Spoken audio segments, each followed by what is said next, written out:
Bismillahirrahmanirrahim. Assalamualaikum warahmatullahi wabarakatuh. Kami dari kelompok 1 Kesmas Ekstensi akan mempresentasikan mata kuliah pendidikan kewarganegaraan yang disusun oleh Suyatno Nur Hikmawati, Dwi Retno Sami Wirda, N Asia, Mustika Firliana, Nova Amelia, Safiratri Anissa, dan saya sendiri Muhammad Kadafi. Cara terbaik untuk rancangan undang-undang kewarganegaraan terhadap kasus perkawinan campur. Apa itu perkawinan campur?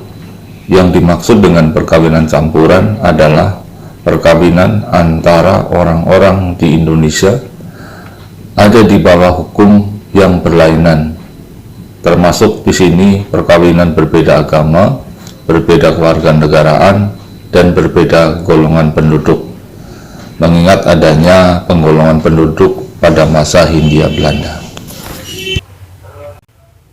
Status anak dalam perkawinan campur. Menurut teori hukum perdata internasional, untuk menentukan status anak dan hubungan antara anak dan orang tua, perlu dilihat dahulu perkawinan orang tuanya sebagai persoalan pendahuluan.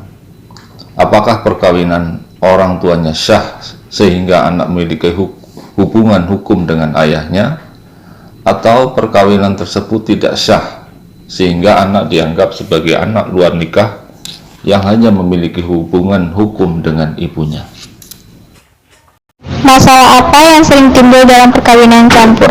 Persoalan yang rentan dan sering timbul dalam perkawinan campur adalah masalah kewarganegaraan anak. Undang-undang kewarganegaraan yang lama menganut prinsip kewarganegaraan tunggal, sehingga anak yang lahir dari perkawinan campur hanya bisa memiliki satu kewarganegaraan. Yang dalam undang-undang tersebut ditentukan bahwa yang harus diikuti adalah kewarganegaraan ayahnya. Pengaturan ini menimbulkan persoalan apabila di kemudian hari perkawinan orang tua pecah. Tentu ibu akan kesulitan mendapat pengasuh anaknya yang warga negara asing.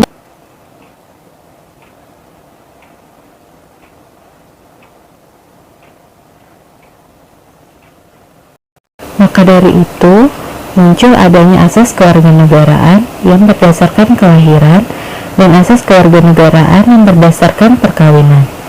Yang pertama, terdapat asas ius soli, yaitu asas yang menyatakan bahwa kewarganegaraan seseorang ditentukan dari tempat di mana orang tersebut dilahirkan.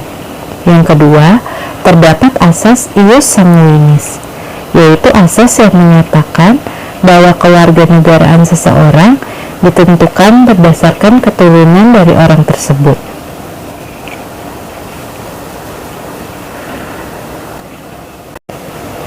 Cara mengatasi kepemilikan kewarganegaraan ganda. Sekretaris Jenderal Kementerian Hukum dan HAM, Bambang Rantam Sariwanto mengatakan, apabila dengan memperoleh kewarganegaraan Republik Indonesia tidak mengakibatkan hilangnya kewarganegaraan asing, maka anak tersebut berakibat berkewarganegaraan ganda. Bagi anak berkewarganegaraan ganda, pada waktu berusia 18 tahun atau sudah kawin, harus menyatakan memilih salah satu kewarganegaraannya, dan kesempatan memilih kewarganegaraan tersebut diberikan sampai anak tersebut berusia 21 tahun.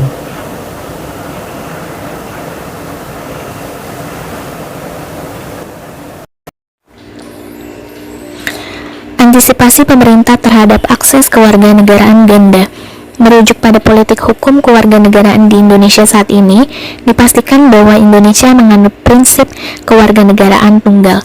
Hal ini dapat terlihat dalam perjalanan sejarah pengaturan tentang kewarganegaraan di Indonesia. Secara runut, prinsip kewarganegaraan tunggal telah dianut bersamaan dengan lahirnya Undang-Undang Nomor 3 Tahun 1946 tentang Kewarganegaraan Republik Indonesia yang lahir pada fase awal kemerdekaan Indonesia.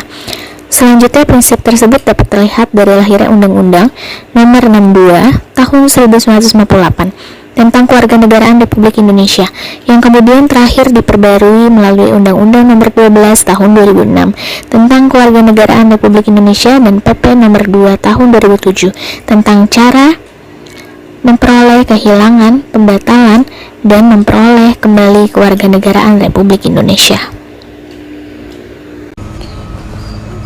Poin ketiga, prinsip kewarganegaraan tunggal yang terkandung dalam peraturan perundang-undangan tentang kewarganegaraan di Indonesia dapat dilihat sebagai suatu proses yang menekankan adanya hubungan lahiriah antara setiap warga negara dan negara asalnya. Hal ini tentu akan melahirkan hubungan dan keterkaitan yang erat antar sesama warga negara, di mana segala hal yang lahir dari masyarakat, maka masyarakat pun akan menerima setiap hak yang timbul dari setiap hal tersebut. Poin keempat, proses lahirnya suatu peraturan perundang-undangan yang berkaitan dengan nilai-nilai HAM adalah bagian yang tidak dapat dipisahkan dari jaminan negara terhadap hak setiap warga negaranya. Oleh sebab itu, suatu peraturan perundang-undangan sebagai bentuk dari hasil legislasi memiliki posisi penting dalam mewujudkan pemenuhan dan perlindungan HAM. Korelasi antara pembentukan undang-undang dan hak asasi manusia terlahir dengan bentuk sebuah normal yang dapat diharapkan mempunyai validitas formal dan efektivitas material. Maksudnya, undang-undang yang dilahirkan oleh proses legislasi secara jelas mempunyai sifat berlaku secara umum dan mengikat umum. Adapun keberlakuan norma di dalam undang-undang terletak kepada kesesuaian kebutuhan norma dan HAM sebagai kewajiban negara.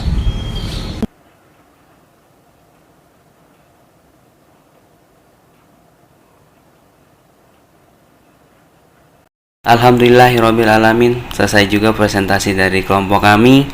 Mohon maaf jika ada perkataan yang salah dan kurang berkenan di hati. Mohon bukakan maaf yang seluas-luasnya. Wabillahi taufiq wal hidayah. Wassalamualaikum warahmatullahi wabarakatuh.